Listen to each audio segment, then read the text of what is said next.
saya udah diskusi, apakah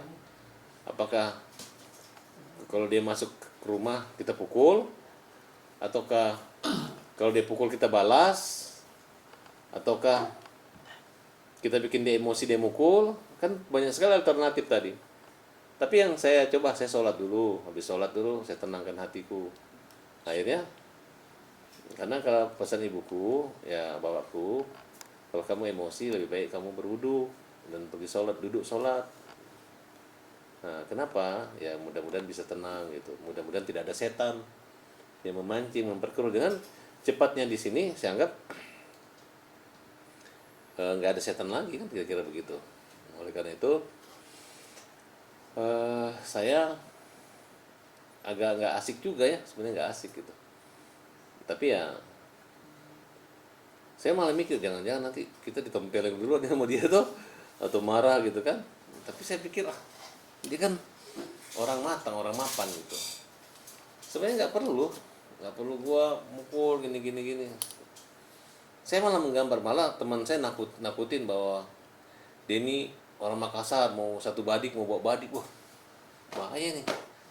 Ini kalau kurus dikit mungkin nggak tembus badik, ini gemuk ini. Ini mudah nyobeknya ini kan. Terus apa saya bawa badik juga kan, betul nggak? Ya pokoknya udah pikir itu nggak enak gitu. Ya tapi saya bilang nggak, masa gua nggak datang, dia udah datang, gengsi dong gitu kan. Nah, saya bilang Denny ke rumah Farhad Abbas bukan untuk silat, tapi silaturahmi, betul nggak? Bukan mencari niati, tapi mencari damai.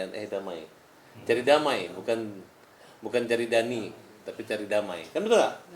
Nah, kemudian kita nggak bicara panjang. Dia bilang selesaikan urusan dengan itu. Gitu. Dia permisi tadi. Permisi baik, ya, mungkin. Ya pokoknya dia nginjak terus di tanah di rumah saya, kakinya diinjak-injak kayak gini. Nah gitu mungkin. Gitu kan. Udah kayak kuda itu kalau tutuk gitu. Atau artinya apa ya? Apakah dia sebelum masuk rumah saya berdoa? Apakah dia keluar juga berdoa gitu kan?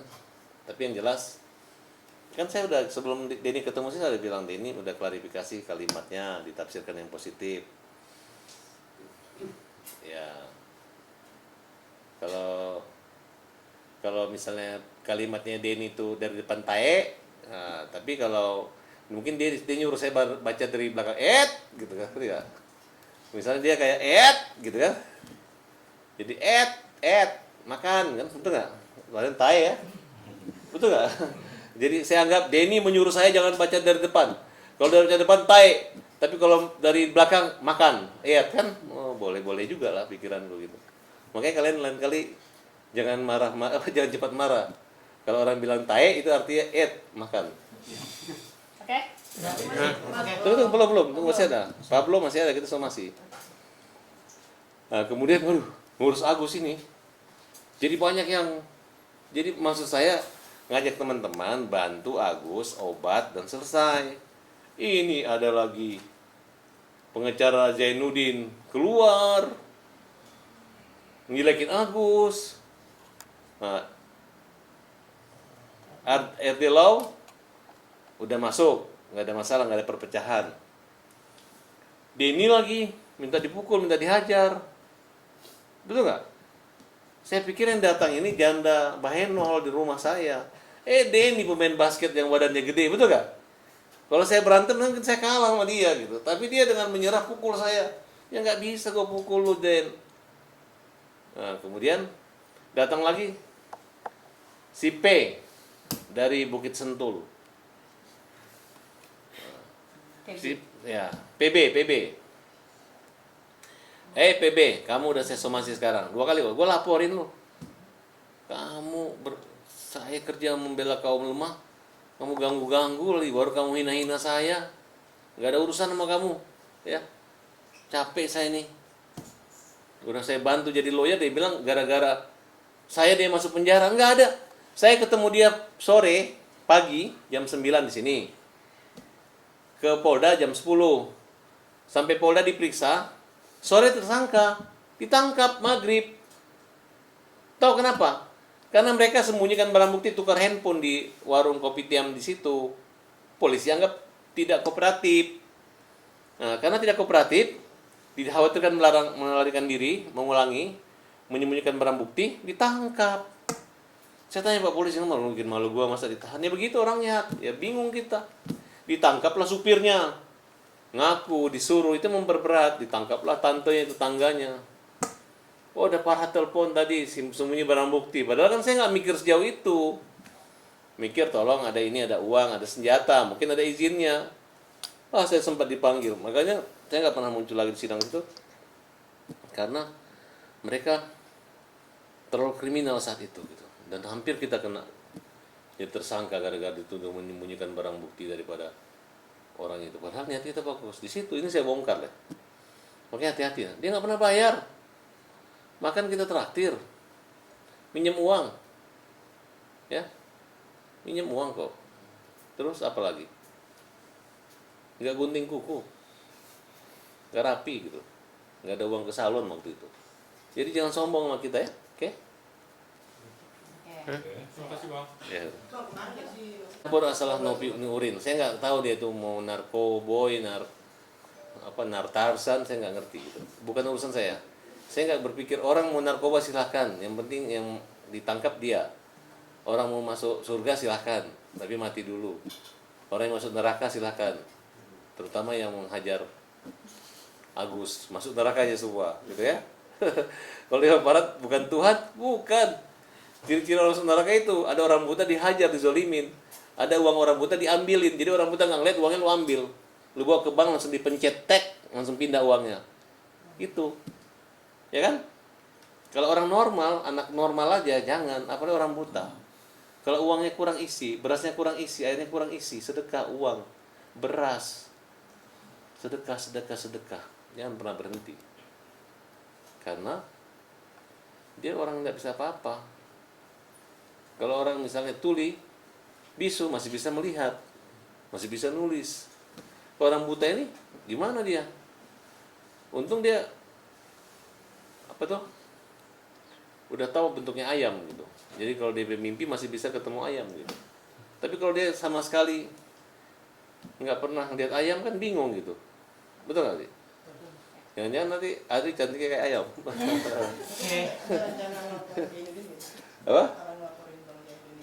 Janudin pasti kita laporin. Janudin, kau jangan macam-macam, jangan ngarang-ngarang. Kamu jebak orang. Kamu bilang Farhat itu pidana ini mahal biayanya, saya maunya begini. Giliran tuh kamu, iya masa siapa yang bawa Farhat itu? Agus lupa kan? Direkam, ditunjukin, ngapain? Itu hanya mempersulit, membuat Agus hari ini mau bunuh diri yang ke-17 kali. Gara-gara Zainuddin. Ada rekaman ini, suaranya nih. Kalau kalian nggak percaya.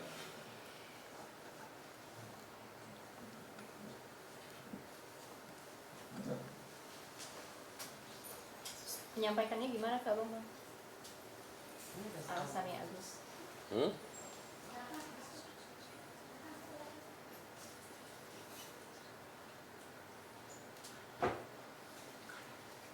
Dan loncat-loncat.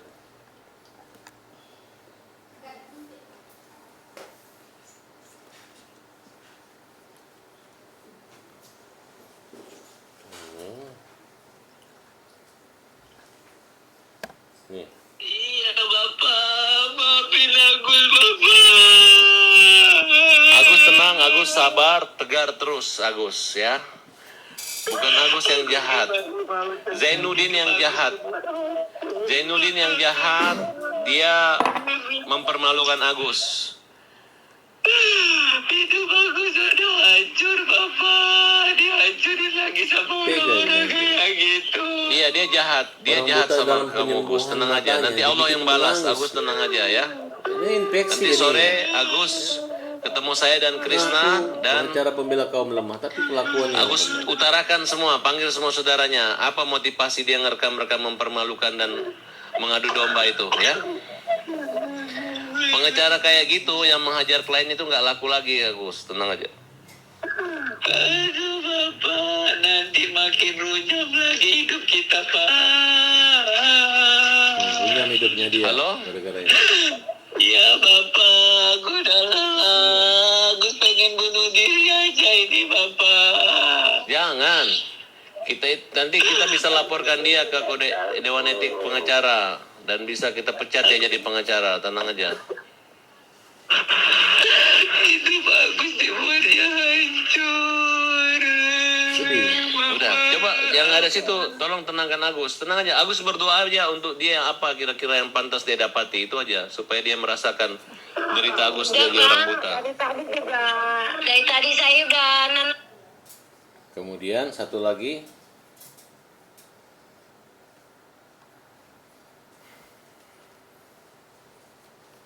ya.